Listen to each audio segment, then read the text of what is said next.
to the schools before about the importance of knowing their student value and their active count. And I wanted to get just a checkpoint because, you know, our little slogan we always use, you know, you're either green and growing or you're ripe and rotting, is so tied to that.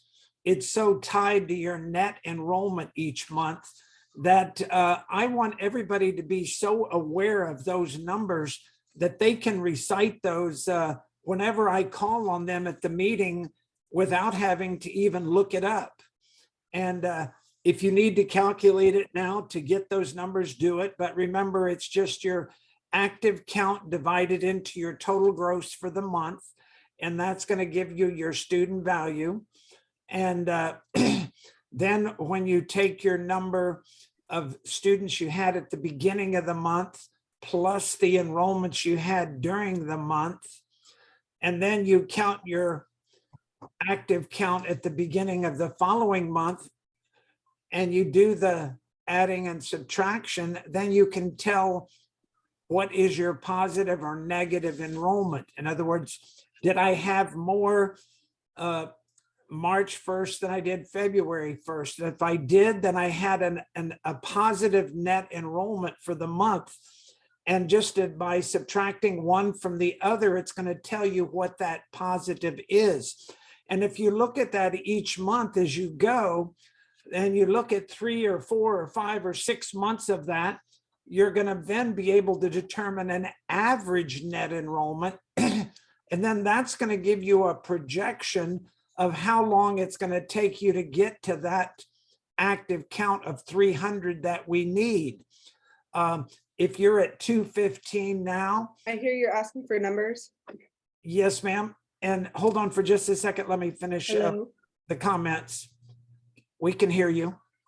Hold on for, can you hear me? Yeah, now I can. Sorry, Mr. Lionel had it muted. Oh, okay. Then hold on for just a second. I'm finishing the question and then I'm going to ask on some of the numbers.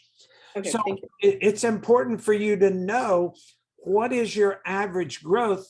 So you know when you're going to be at that 300. Is it going to take you 6 months at your current rate? And that current rate would be based on the last 6 months or the last 12 months of what your average net enrollment is. If your average net enrollment is only 2 or 3, you're moving pretty slow. You know, if your net enrollment is just say 10 for round numbers, then that means that you're going to have 120 more active students by the end of the year. So if you're at 200, that means you'll be at 320. You can take your average student value that you've had, you know, over the last 3 to 6 or 12 months. And that's going to then tell you what your gross projection is. You have to keep your eye on the ball. If you're not green and growing, if this month is worse than last month, then I've got to get on the stick for next month and make sure that it goes up. Now let's ask for a couple of schools that could give me what their numbers are for 1, student value, and 2, active count, and 3, what is your average net enrollment? Any volunteers? And Middleburg, I think you said you thought you had it on the top of your head there. So if you want to give it to me, I'm ready. Yeah, we got to go get dressed. Okay. I'm sorry, what numbers are you asking for, sir? Okay, I'm sorry. I thought you were listening. I'm sorry. Well, our per student average is 407 right now. Say it again. Our per student average is 407. Okay, so your average student value is 407. Yes, sir. Okay, and your active count? 293. Okay, 293 active count, 407 student value. And what month was that from? That was from last month, and it's still, I mean, I'm looking at it now and it's still about the same for this month. Okay, so that's February. Yes, sir. What was the gross for February? It was 118. Okay, 118. So just because we're asking, we want to make sure everybody is on the same wavelength here. everybody do your little math right there and take 118,000 and divide it by 293. And yeah, I get 402, so pretty close to 407. And again, you might have 118 and some change. I just kind of rounded at 118, but that's a very strong student value. Obviously, Damn. your key there is what do you need to do to get that up to 100 instead of 118? What are you going to need to do to get to 150,000? Close our back door and stop letting people leave. So how many students are you going to need? 316. Say it again. 316.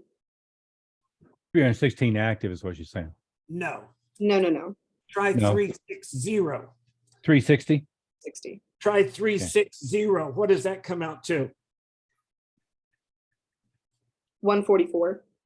Yeah. So see, you've got to be, you're going to have to get up to now, obviously there's two ways to get to this number, right?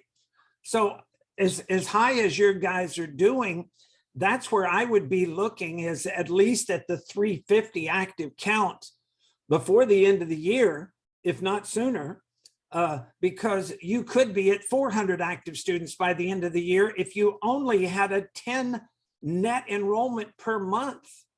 Now, what was your net enrollment last month?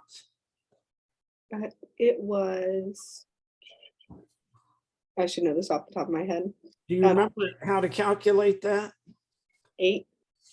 8. Okay. So that means if we take 8 times, this being March, and you really didn't count March yet, so that's 10 months. That means you would have 80 more students. That means you would be at, if you keep the same format that you did, and that's the enrollments and the dropout percentage, if you keep it the same, which is a net 8, that means by the end of the year, you could be at how many active students? 373. 373 times 407. 149. 150. 373 times 407. You're at one. See, you see what I'm saying? That you're on track at your present growth rate. At your present growth rate. Now, you want to get there faster. What do you have to do? Fix the dropout rate. What is your dropout percentage? It is 6%. Or Okay. 6% last month. This month Okay. is 3 or 4. Okay, so the idea is that if we're going to get there faster, we have to get that dropout rate. And what does Master Oliver tell everybody all the time? 2 to 3% dropout rate, correct? Less than 2. Okay, less than 2 would be 1. I'm saying 2 to 3. If you could get that this year down to 2 to 3, which would be about half of what you are right now, which is very doable. And maybe next year you improve that, but at least this year get it down to 3. You could grow, and instead of taking 10 months to get to 150,000 a month, you could do that within 5, let's say 5 months, right? So this is what I'm talking about when I say know your numbers. You've got to kind of look at your numbers to see where you're at, and then play with them to see at your current rate, how long is it going to take me? Okay, am I happy with that? Or do I want to get there quicker? And if I want to get there quicker, then I've got to change. What am I going to change? I'm either going to change, get my student value higher, or I'm going to get my active count higher quicker, right? Which means that I have to get my net enrollment up quicker. Okay, thank you for sharing that. That was very helpful. Yes, sir. Who else has some numbers they could share with us? Again, sorry. So we're currently at 270 active students. This month, we're projected to make 89,000 if we don't do any paid pulls. So that's averaging out to about $329 per student. We've been averaging netting about 9 new students per month. At the end of a year, that would be 106 students. Even if we kept our student value what it is now, that'd be 123,000 by next year. And our student value is going up because we've raised our prices on our leadership. So that's definitely going up. Well, the 329 is even less than your basic program, right? Yes. So I'm going to tell you, Jason, if I was in your shoes, I would be having a party. And that doesn't mean I'm going to rest on my laurels, but you're in a growth pattern of adding more than 100 students in this year, which would put you at 370. You're locked in to a student value. I would venture to say by the end of the year, no less than 400. Yep. And 370 at 400, we already saw that with our Florida school here. That's $150,000 school. You see where your upside is? Yep. Yes, sir. So what do you have to do is you have to keep your eye on the ball. See, sometimes we get so tied up with the day-to-day operations that we forget to look at the big picture and kind of focus on the numbers that are going to move us to where we want to be. And, our first goal for everybody is $1 million school. Our next goal is 100,000. Our next goal is 125 and then 150. And then we're going to work up to, that's going to get us up to the $2 million school. But I would say you've got green pastures ahead as long as you don't take your eye off the ball. That's a decent net enrollment. 10 net is okay, but what is your retention rate? Our retention rate is about 5.5%, so we can get a lot better on that. Yeah, you see, that's what makes it even more exciting, is that you're not even working at your full efficiency yet. Your basic program, if I remember correctly, your student value on your basic program is around 340. Is it what a basic student is paying? 350. 350, you see? And then your leadership is how much? Now we're going up to 550. So if you're, let's just say the older ones aren't paying that, but let's just say it's 450, 350 and 450, you're locked into a 400 student value if you just renew half your students. And so to me, you're in the driver's seat. You're in what I call the rocking chair, because, or we could say hammock there, I guess, since, do we still have our hammock on today? Did he fall? Are you making fun of Ben again? I think he fell out of his hammock. I don't see him there now.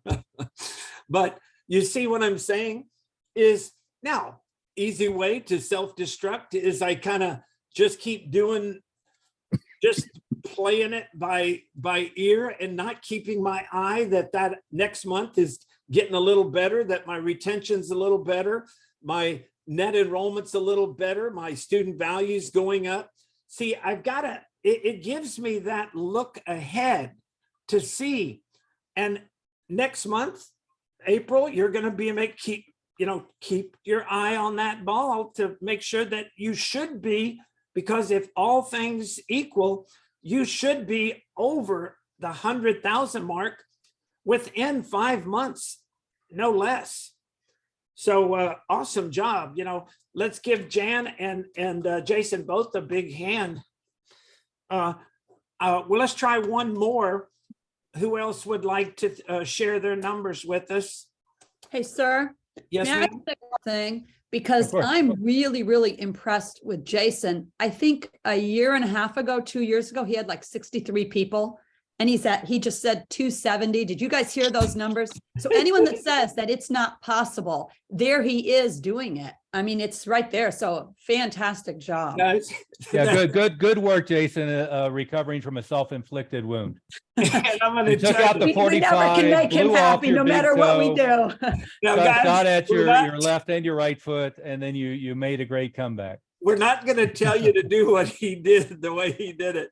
But Well, hopefully that's the last pandemic until everybody gonna freaks tell out you, about something else. to me, it's the comeback kid of the year. he definitely gets the Comeback Kid of the Year award because you guys that have been around know that he basically self-destructed during COVID and he basically closed his school for, and I don't know, you correct me if I'm wrong, Jason, but I think it was almost a year, wasn't it? Take out gun, aim at own foot. No. We were completely shut down for 6 months. And then the other 6 months, we just didn't have people coming in. Yeah, but that's okay. Yep. But That's it is okay. now. When I was there, Jason told me why he did it. He said, Well, no, let's just not go there. I'm gonna Let's go just there. not go there. I'm It's sorry. not going to happen again. No, There's no, more. listen, this is a warning for everybody.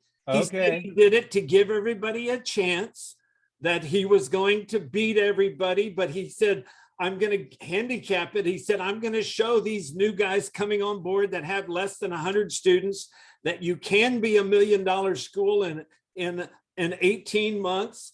And I'm going to prove it to them, because I'm going to get rid of all my students and start at 50 just to show them how to do it, because I want to lead by example for my Interesting newer story. school. Does not have the benefit of being true, but we can move on. Okay. One last one. Anybody else want to share their numbers with us? I'll do it, sir. Okay, we're ready. All right, sir. So we're at 370 students, a student value of 290, and we're net around 11 students per month. I like that. And what was that? Was that from last month? This is for March. Okay. And what is your gross for March? It's going to be 108. Okay. Right now, on those numbers you gave me, that's 78,300. 370 times 370 active. Oh, I'm times sorry. 290. 370 active. My bad. Yes, sir. So 370 times 290. 108. That's 107,300. It was 291. I just rounded it down to make Okay. it a number. Okay, no problems. So around 108. That's awesome. Now, is that 2 schools or 1 school? That's all schools together. Okay, so that's 3 schools. Now, Yes, sir. here's what I want you to do. Because sometimes it will make you whole, think you're doing better than you're doing.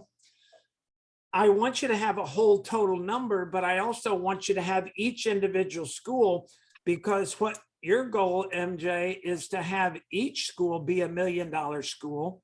Yeah. And each school to reach 100,000. Now, Yeah. obviously, starting with 3 combined at over 100,000, that's a marker for you. But sometimes when you hear the other schools, because Jan, we're talking single school, Jason, we're talking single school. So I want you to make sure your guys understand that one school isn't taking credit for the other school. So when I put those numbers together, that's just for me, the school owner, to look at, but I'm looking for them. I'm just looking at their individual numbers and comparing them against each other, Yes, sir. because that's how you learn from each other. I don't want one school, doing better numbers and the other one I'm gonna reprimand. No, we're just we want to see who's our leader Well- and who we're gonna follow. So we got to keep duplicating what our best school's doing, and we want that best school. So your goal for those 3 schools is to see who's going to be the $1 million school first, who's going to hit that 80,000 mark first. Well, And- Matt Smith, if I might add to that, is if I were you, MJ, what I would do is I would take an aggressive personal interest in whichever one is closest to the goal line and push it up to be 100,000 a month. Yes, sir. And trying to pull all 3 of them up at once is much more difficult than going in and focusing time, energy, and resources on one. And, in this case, you end up with one school that ends up doing as much revenue as the 3 were doing to combine before. What that'll do is it'll bring everybody up at least 50% just by seeing the example of what's going on there. Makes sense, sir. Yeah, I mean, and that's always what I have found, I found with 5 or 6 or 3, trying to get them all up at the same time. I mean, you're looking at the numbers and you're working on the marketing and all that stuff. But if you take one and zip it to the moon, and then you go take whatever the worst of the 3 is and do the same thing to it, right? Because the one that you zip way up, it's going to stay more or less there. Then you get the one that's in the last place school, get it there. And that might be the way to do it to begin with. But if it were me, I would start with whoever's closest to the goal line, whichever one is clicking along best, and push it over 100,000 a month. And then I would take the one that's doing the worst and push it over to 100,000 a month. And that'll get the entire organization to really start humming along. Awesome, sir. That definitely gives me some direction. And guys, the Yeah. real key here is to make sure that if you're going to be $1 million school, you have to look at we don't have anybody that's ever become $1 million school without getting their renewals going. Now, I'm going to tell you, those percentages should be in the 60-40. Take that total gross you have, at least 60% of that should be coming from renewals, 40% from enrollments.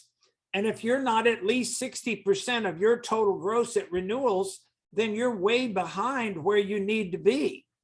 So do take that, because the key to being $1 million school is to get these renewals going, because just having students for 1 year, if they don't renew, we know that we're going to have to replace all those schools, all those students every year, because it's just like a treadmill. 100 come in, 100 go out. But if we renew them, then we know they're going to be there 4 to 6 years. So the key to growing the $1 million school is the renewals. That's the biggie.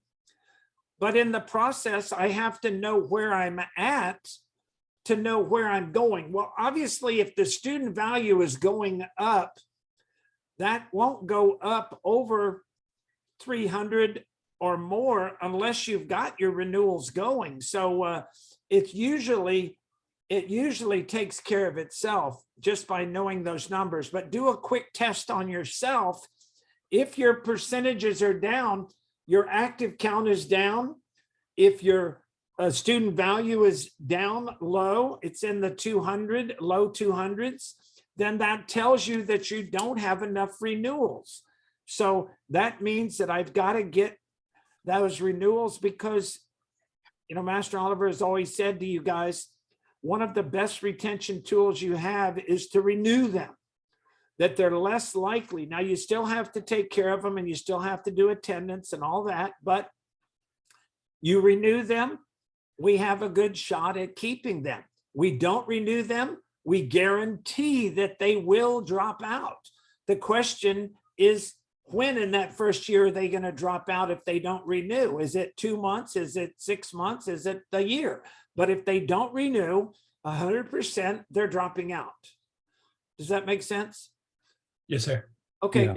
that's all I needed, Master Oliver. Thank you. Well, and Master Smith, I was going to add to that very quickly. And MJ, the multi-school lessons, what Master Smith did for the Junior Institute, and then to a great extent for his own chain of schools, what I did for my schools, when you come into the actual operations day to day, where I would be in doing enrollments and renewals, is it fell into 2 categories. It was startups and turnarounds.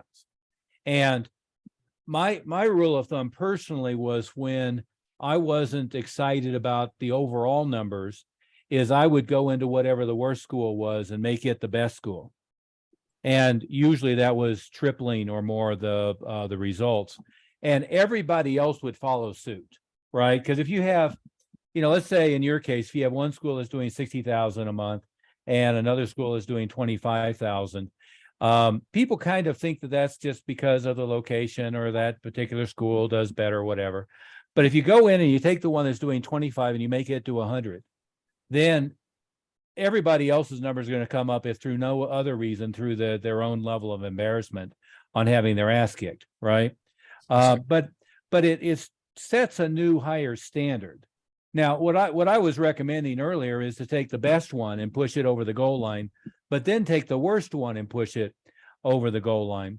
For the very specific reason is whichever one's clicking along best, it's going to be easier to get it from wherever it's at to 110 than it is to take the worst one and fix it, right?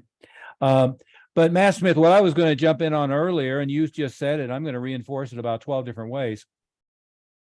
What we found out in Florida was that everyone, I think without exception, were underemphasizing renewing people at white belt, were failing to have the first 8 to 10 lessons be an extended introductory process where they set the goal and committed to train to black belt and beyond right then and there.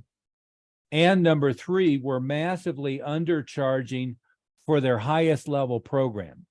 And again, what I find a lot of times is we'll end up with people who say, well, I don't do 2 levels because everybody I ask does the one I'm doing, so I got rid of the lower level. Well, every time I've heard that explanation, it was because they were massively undercharging for the higher level program. And in fact, needed a fallback position because they needed to push that top level price up so that more people would fall back to the lower level.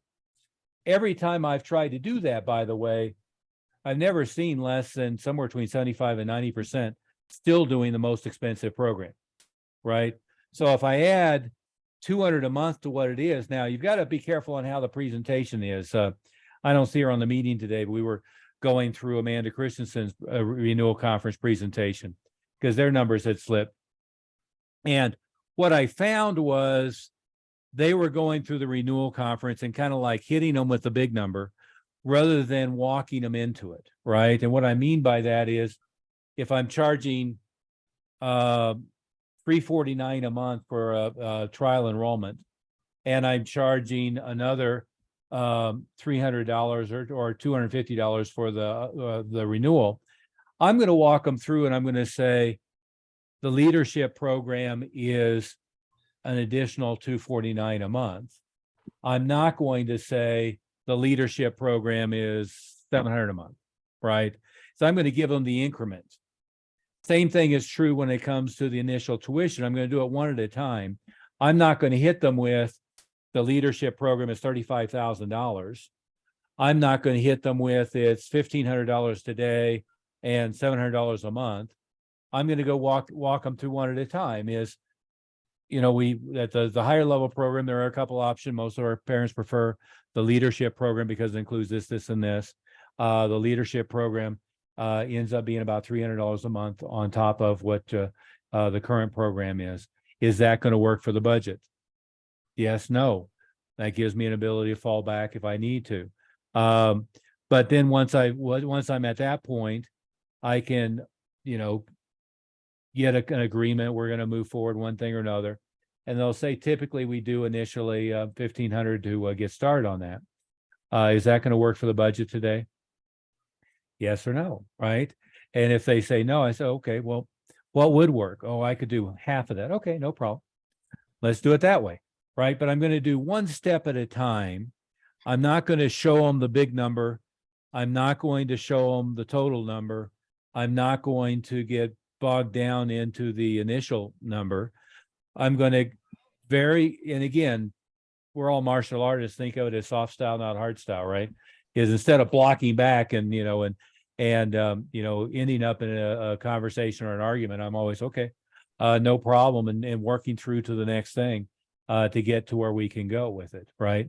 Again, I want the sales process, including finalizing the tuition, to be as smooth and simple, calm and relaxed as possible. I don't want it to end up with a tense, and I certainly don't want to end up with negotiation. I see a lot of people who do sales training end up doing a lot of negotiation training. Well, that's not what we're doing, right? This isn't I'm building an apartment complex. This is, I'm enrolling a student to a new higher level for something that's beneficial for them. And I want to make it as smooth and easy and painless for them as possible. But the other thing, Master Smith, is that what we know is we should be able to renew at least 50% but our target should be more like 80 or 90% of white belts before they get to that first belt. I'm assuming that it's in a couple of months. So that first 2-month period is essential. And when we start looking at renewal percentages, the number I'm using, the number Master Smith and Master Moody are using are how many enrollments did I do? How many of those did we renew? The number that we're not talking about, although we should keep track of it, is how many conferences did I do and how many of them renewed? And what I hear sometimes is people say, well, I'm closing 80%. Okay, well, how many did you enroll? I'm enrolling 20 a month. How many conferences did you have? 5. Okay, so you renewed 4 out of 5 that you talked to, but 15 out of 20 you didn't talk to. That's a problem, right? What we want the number to be is I'm enrolling 20 on an average month and I'm renewing 15, maybe 16.